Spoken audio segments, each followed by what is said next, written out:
অহনাকে ঘর থেকে বের করে গঙ্গার সঙ্গে রাত কাটালো অর্জুন। হ্যাঁ বন্ধুরা, সম্পূর্ণটা জানতে ভিডিওটা প্রথম থেকে শেষ পর্যন্ত দেখতে থাকুন।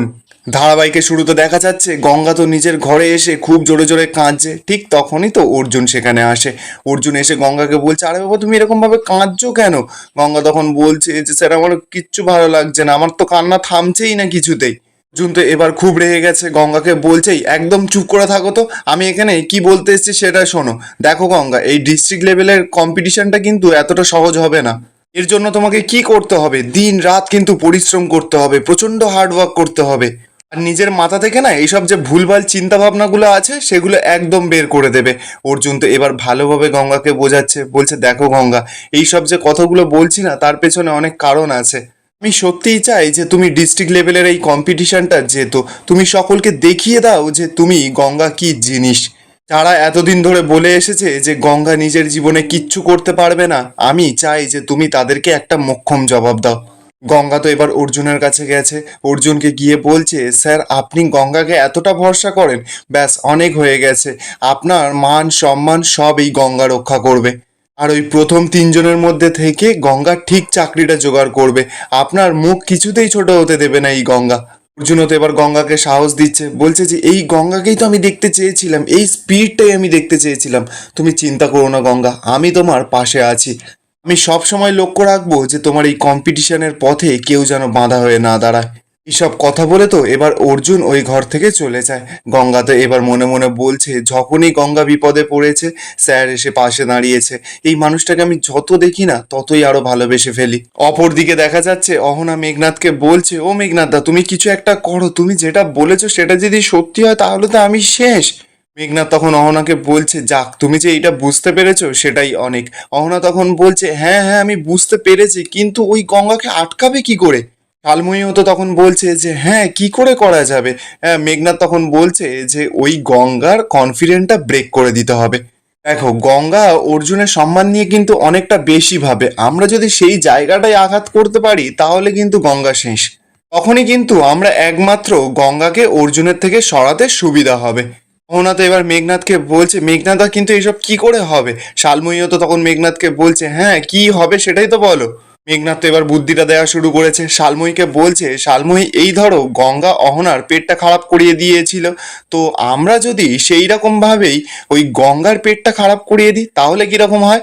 ধরো এমনটা হলো যে গঙ্গার এমন শরীরটা খারাপ হয়ে গেল যে গঙ্গা আর ওই সুইমিং কম্পিটিশনে যেতেই পারলো না, সাঁতার আর কাটতেই পারলো না। প্ল্যানটা শুনেই তো শালময়ী আর অহনা বেশ খুশি হয়ে যায়। অহনা তখন বলছে, হ্যাঁ এরকমটা তো হতেই পারে, আর এটাই হবে।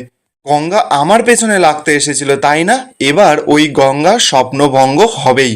শালময়ী তো এবার সকলকে বলছে, আচ্ছা ওই গঙ্গার স্পেশাল ডায়েট চলছে না, ওই স্পেশাল ডায়েটে কী সব মেশাতে হবে সেটার দায়িত্ব আমি নিলাম। এরপর দেখা যাচ্ছে বেশ কিছুক্ষণ সময় কেটে যায়, উপালি তো একটা হারমোনিয়াম এনে বসে পড়েছে গান করার জন্য। ঠিক তখনই তো সেখানে ভাস্কর চলে আসে। ভাস্কর এসেই উপালিকে বলছে, কিরে তুই তো আর গান ফান একদমই গাস না। উপালি তখন ভাস্করকে জানাচ্ছে, এই গান গাওয়ার সময় বা পাই কোথায়, এই যে কোচিং সেন্টারে হঠাৎ করে সব স্টুডেন্টরা বায়না ধরেছে যে আমাকেই নাকি গান করতে হবে, তাই জন্য দেখি একটু গানের প্র্যাকটিসটা করে নি। ভাস্কর তখন বলছে, হ্যাঁ সত্যি তুই গান করবি, দাঁড়া আমি বাড়ির সকলকে ডাকি, এই সুযোগে একটা ছোট্ট মতন অনুষ্ঠান হয়ে যাবে। ভাস্কর তো এবার চিৎকার করে করে বাড়ির সকলকে ডাকছে। ঠিক তখনই তো সেখানে সিন্ধুজা নিচে আসে। সিন্ধুজা নিচে আসতেই ভাস্কর সিন্ধুজাকে বলছে, এই দেখো উপালি গান করবে। সিন্ধুজা তো সেটা শুনেই খুশি হয়ে যায়, উপালির কাছে গিয়ে বলছে, উপালি তুই একটা গান ধর বরঞ্চ, বুঝলি কতদিন এই বাড়িতে নাচ গান কিচ্ছু হয় না, বাড়িটা তো একেবারে বস্তি বাড়ির মতন হয়ে গেছে। এবার তো সেখানে অহনাও আসে। অহনা এসেই সিন্ধুজার কানে বিষ ঢালছে, বলছে হ্যাঁ আগে কত এই বাড়িতে নাচ গান হতো, এখন তো কিছু হয়ই না এই বাড়িতে। রূপালি তখন অহনাকে পুরোপুরি ঝেড়ে দেয়, অহনাকে বলছে, অহনা এখনো এই বাড়িতে নাচ গান হতেই পারে যদি কেউ কেউ এই পরিবেশটাকে বিষিয়ে না দেয়। এবার তো সেখানে আস্তে আস্তে করে গঙ্গা ঢোকে। উপালি এবার আলোকে ডাকছে, আলো এবার ছুটে ছুটে এসেছে। আলো আসতেই উপালি তখন বলছে যে দেখ আমি গান করব, তুই কিন্তু নাচ করবি। আলো তখন জানায় যে হ্যাঁ আমি নাচ করতে পারি, কিন্তু আমার সঙ্গে গঙ্গাও নাচ করবে। সিন্ধুজা তো কথাটা শুনেই গঙ্গাকে টোন কাটা শুরু করে দিয়েছে, বলছে ও আবার করবে নাচ, ওই বস্তির নাচ নাচলে কিন্তু এখানে হবে না, এইসব বস্তি মার্কা নাচ এখানে একদম চলবে না। ভাস্কর এবার কি বলবে, গঙ্গাকে গিয়ে বলছে, গঙ্গা মা তুই ওইসব কথা একদম কান দিস না তো, তুই খুব সুন্দর করে নাচটা নাচ, আর এই উপালি তুই কিন্তু বেশ ভালো করে গান করবি। এরপর দেখা যাচ্ছে উপালি তো বেশ সুন্দর একটা গান ধরেছে, গঙ্গা আর লালি তো বেশ সুন্দর ওই গানে নাচা শুরু করে দিয়েছে। বেশ কিছুক্ষণ পর ভাস্কর সিন্ধুজাকে বলছে, দেখো সিন্ধুজা, গঙ্গা কি সুন্দর নাচ করছে তাই না? সিন্ধুজা তো রেগে পুরো লাল হয়ে যাচ্ছে। কিছুক্ষণ পর এবার তো গঙ্গাদের নাচ শেষ হয়ে যায়। উপালি তো এবার গিয়ে গঙ্গাকে বলছে, গঙ্গা তুমি তো বেশ সুন্দর নাচ করেছো।